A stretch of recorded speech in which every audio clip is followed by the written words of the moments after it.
The morning of the celebration, my father's name lit up my phone 17 times. I watched each call come and go unaffected. His name looked unfamiliar in the glow of the screen. On the 18th ring, I answered. He didn't speak right away, just shallow breathing and chaotic noise behind him. I said calmly, "Call off the white lilies. They're not coming," and hung up. The silence afterward felt surgical, cold, clean, deliberate. 2 weeks earlier, I stood in my kitchen, finalizing the payment for a lavish estate just outside the city.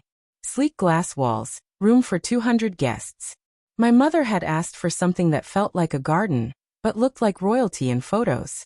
I delivered. I had one line connected to the tent company, the other juggling the caterer, and my laptop open with the final version of the anniversary dinner menu. Rosemary lamb, seared scallops, a custom vegan section for my cousin's latest lifestyle. Everything was thoughtful, personalized, elegant, and cost me $9,200. I didn't hesitate. That's what being an only child teaches you. Giving isn't optional, it's ingrained. A week before the event, I got a message. It was Aunt Leela. "Hey sweetheart, just so you know, we're keeping the guest list tight. You're not included." That word, included, like I'd submitted a request to be part of something I built. I stared at the message. Then the typing bubbles appeared. My mother this time. "It's not personal. We just thought this way there'd be less drama." Less drama. No gratitude. No recognition. Just cold erasure. I didn't reply. Not right away. Instead, I opened a digital folder I hadn't touched in years, full of receipts, account logins, vendor emails, and the aliases I used to coordinate everything quietly and efficiently. That was their first mistake. They believed silence was the same as consent. They confused my calm with absence. They forgot who taught me how to spot weakness and weaponize patience. 3 days before the party, I logged into the master event account. I froze the funds, citing unauthorized changes and breach of access. It took less than 10 minutes for the entire system to lock up. The venue flagged the deposit, suspected fraud, and launched an internal hold. My name was still on every booking. I emailed the tent provider, under the original confirmation address, and canceled, explaining a family death. Full refund, no questions. The flowers came last. My mother's favorite. White lilies. Symbolic. Dramatic. Fragile. I didn't replace them. I let them vanish into silence. The night before the event, I slept peacefully. My phone buzzed once at 2:14 a.m., another time at 3:05, then 4:01. 17 missed calls by dawn. On the 18th, I picked up. My father's voice cracked. "Where are the vendors? No one's picking up. The tent's not here. The venue's locked.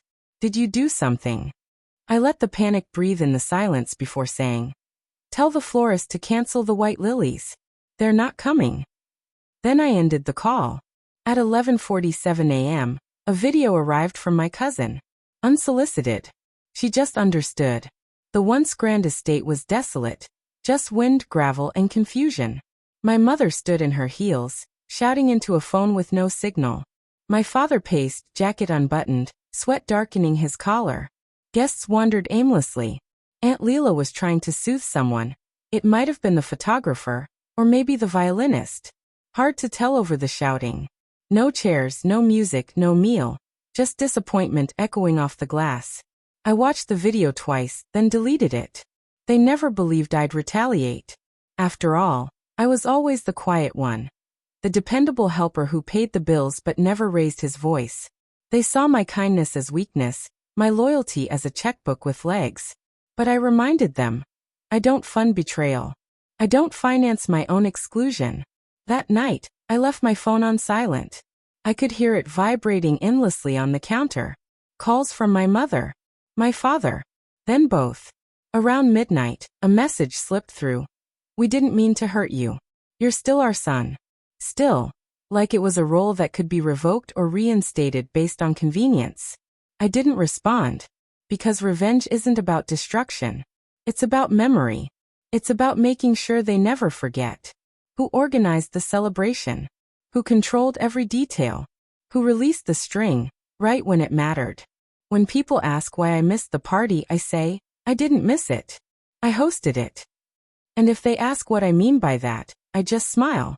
Because silence, when it's earned, is the loudest sound they'll ever hear. They told me it wasn't personal. So I made sure it wasn't. It was just calculated.